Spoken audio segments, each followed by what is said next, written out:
training to diagnose and assess if this is truly concussion, so they're done for today.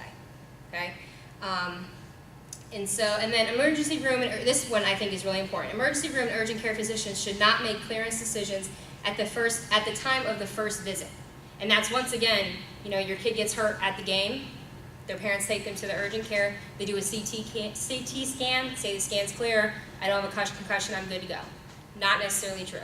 Okay, so there needs to be a follow-up appointment with a physician. Make sure that the symptoms haven't returned, that they're really okay, that there's, that overnight they haven't developed something new.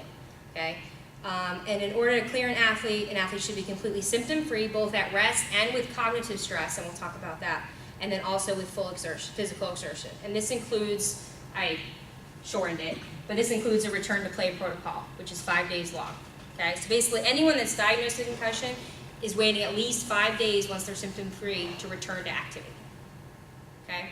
So I printed out, and they're on the table back there, but basically you can go online, there's a Gefeller-Waller packet, and it has way more information, and that was just kind of the key points that I think are important. But it goes through, it has checklists, make sure you have all the information you need, has parent education information in it, has a timeline as to how things should go, when they should see a doctor, what kind of notes you need, things like that. And like I said, not that I'm expecting you to follow this completely, but just to know that, hey, this kid should have a physician clearance before I return them, even though, I'm not a school sport. I should maybe see some documentation from a doctor that says, hey, they've completed their return to play and they're good to go. Okay? Has their return to play listed and things like that on there. So you guys can feel free to take that when you leave. The other important thing that people don't talk about is school. And I know that you guys aren't directly involved with them when they go to school the next day.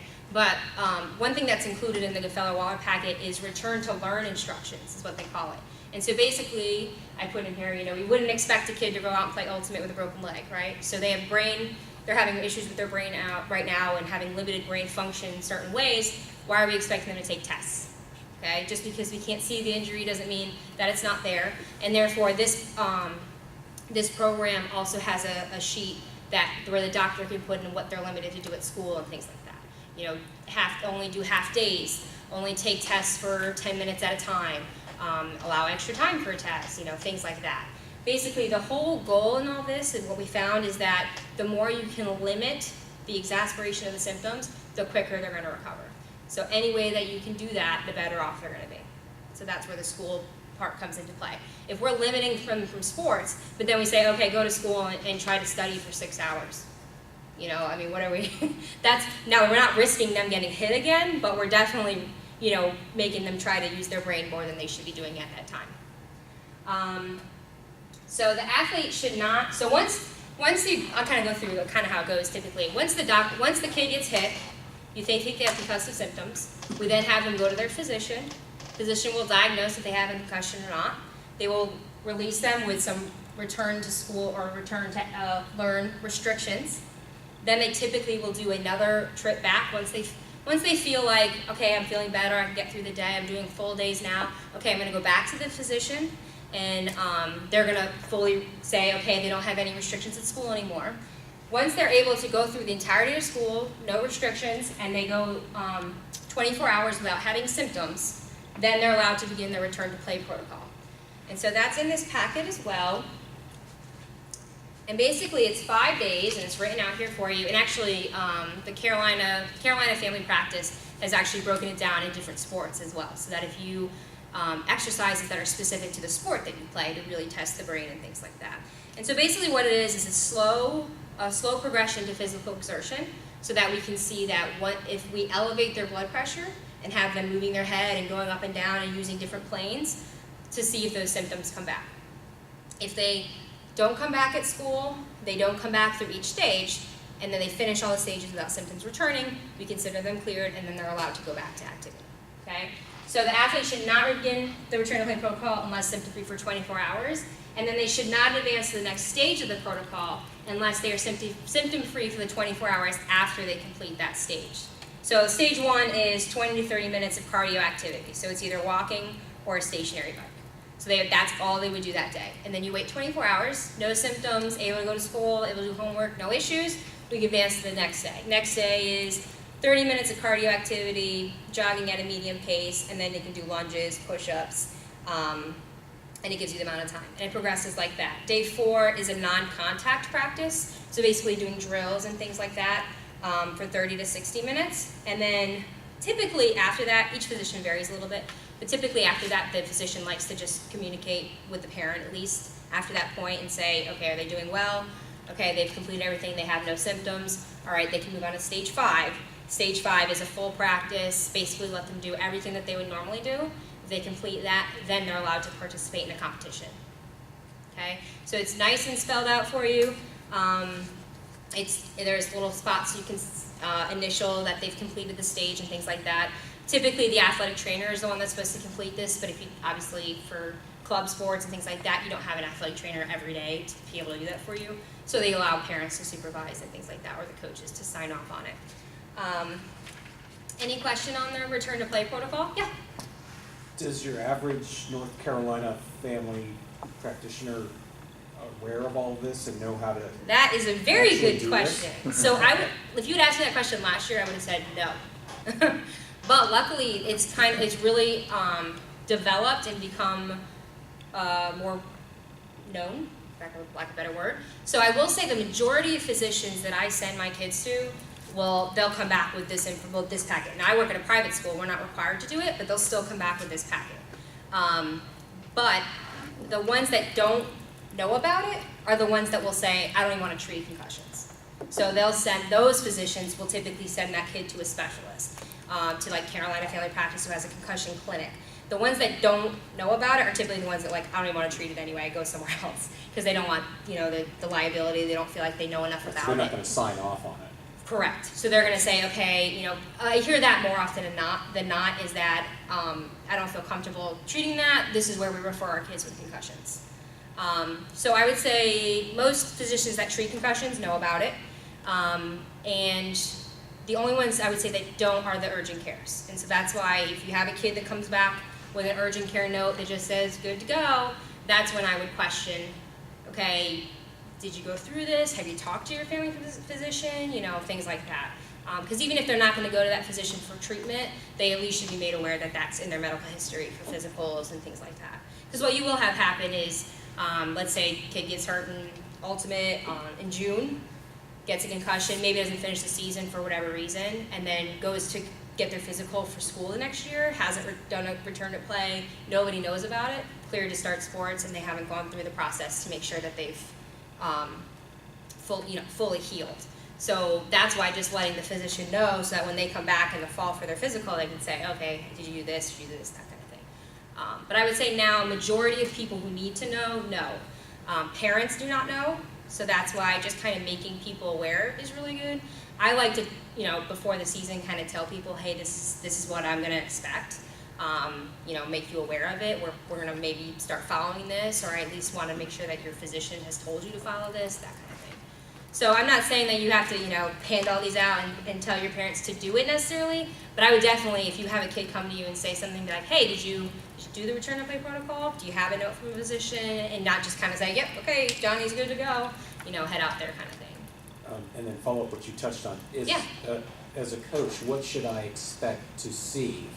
If kid disappears, they bonk their head, they're gone for a couple of days, they come back to practice, what is it, doctor sign off? What does that look like? So I should have put it on here, but I couldn't. Or it's an actual I'm not very savvy. Official form that. So in this packet is an official form. Now, most will come back with it. Some physicians have their own form that kind of says something similar, but in the packet, you'll be able to take one when you go. There is the injury history information where it lists what symptoms they had and whether or not they still have them. And then this page is the most important.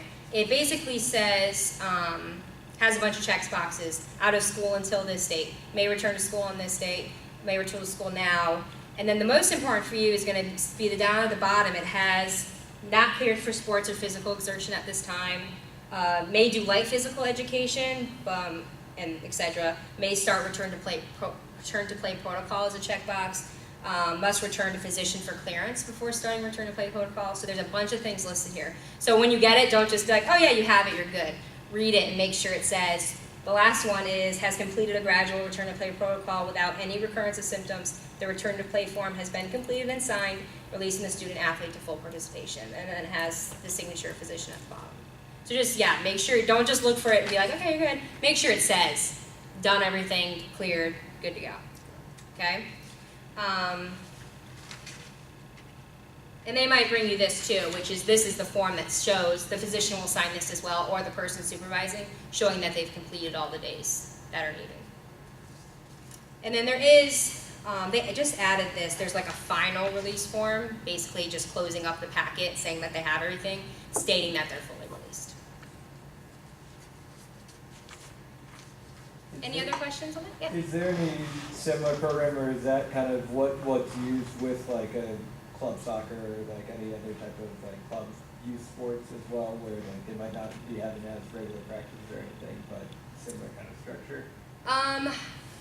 The Gefeller-Waller is the only one really that outline is really the only one I've seen. This actually, I kind of lied. The one I printed is the High School Association packet.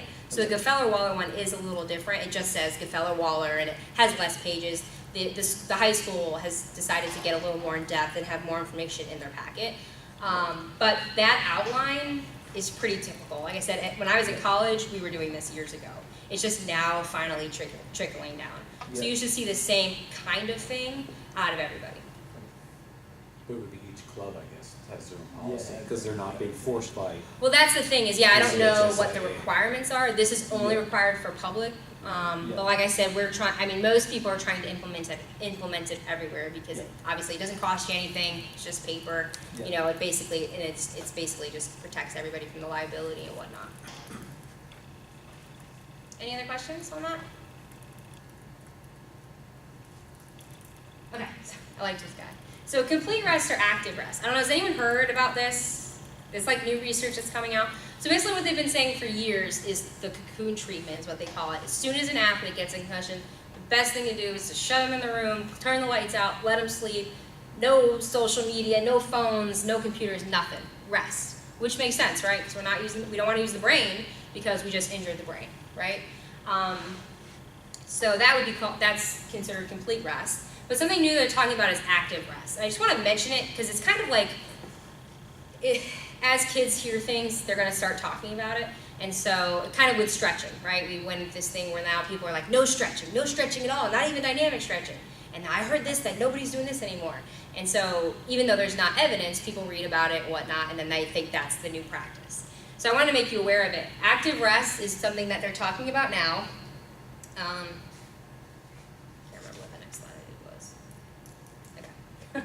But there's still not a lot of evidence that active rest helps. But what some new people are presenting is that for athletes that have concussive symptoms that exist longer than the 7 to 10 days, we find that their symptoms are almost getting worse because they're getting depressed because they're no longer able to do the sport they want to do. They're not able to hang out with their friends. You know, they're not able to do the activity they want to do. So they're actually finding that allowing a little more activity sooner, and I'm not talking about playing ultimate or going out and doing their sport, but letting them, go on the treadmill a little bit and walk, or letting them ride the stationary bike sooner than you normally would before their symptoms disappear might improve their recovery time, okay? Now there's still not a lot of evidence on that, and the problem with concussions is there's really not a lot of evidence proving what it works to a T because everybody's so different. There's so much about the brain we don't know. People respond to concussions differently. So there's not a lot of evidence either with what we're doing right now. It seems to be the best that we can come up with. It's the best at limiting of them getting hit again, and it seems to show the best recovery. But it's hard to say what exactly is good for each person because everyone's so individual. So you might be hearing about active rest, but it's not something that anyone's really doing at this point. So people come at you and they're like, if you're like, no, I heard that, Johnny shouldn't be doing this or this. And they're like, well, I heard, blah, blah, blah. That's kind of new. It's been on ABC, did a story on it, stuff like that. So it just might be something that comes up that you may be questioning what you guys are saying. But I just want to make you aware of that. So like I said, we do know that limiting the chances of a second impact improve results and keep symptoms below a certain threshold, and therefore that does improve recovery. And just to give you an example, I have an athlete right now that I'm working with.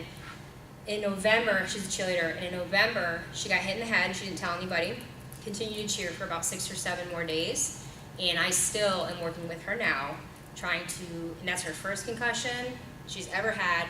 But because she continued doing activity, she still has not recovered fully. She still can't, to give you an example, I can't get her past day 3 on the return to play protocol. She just keeps getting symptoms return, and things like that. So it really, trying to do too much too soon or not informing people can really cause this to last much longer than normal. Who knows? I mean, if she had told us that first day, she might have been back the next week or so, back into activity. So, and she didn't get hit again. It's just the fact that she was continuing to try to do things during that time until she told somebody. So physical therapy, figured I'd mention this because it is important, and that's actually what I'm doing with this athlete that I have now, is very effective in rehabbing concussions that have unresolved symptoms after the first 7 to 10 days. It might be a little too much to do right at the beginning because it involves exercising, training with the eyes, balancing and things like that. But once the symptoms last longer than that first kind of recovery phase, then it can really help improve their recovery long term and kind of help any deficits that they're experiencing. This kind of goes into more just saying that this was the article that came out that people were talking about, that multiple active rehabilitative strategies might be more effective, including starting activity within 48 hours of diagnosis. So that's kind of what people are talking about. But more research is definitely needed, so don't recommend they go out and run a marathon the next day. Yeah. So, with a muscle injury, you can ice it, you can take ibuprofen, you can do that kind of thing. With brain injuries, the only thing is rest. Is there anything else that helps recover? Not really. They do allow, obviously, so there's kind of like a lot of old school methods of treatment that people are still using, that are still effective, but some people are getting away from. One, like, don't let them sleep that night, that first night, and make sure, that you wake them up, make sure they're okay. Don't take any medicine, which is kind of true, but I will say you can take Tylenol. Let's say, let's say today, right now I get hit in the head. I have a headache, I stay up for the next 4 or 5 hours. You can tell my symptoms aren't getting worse. I'm not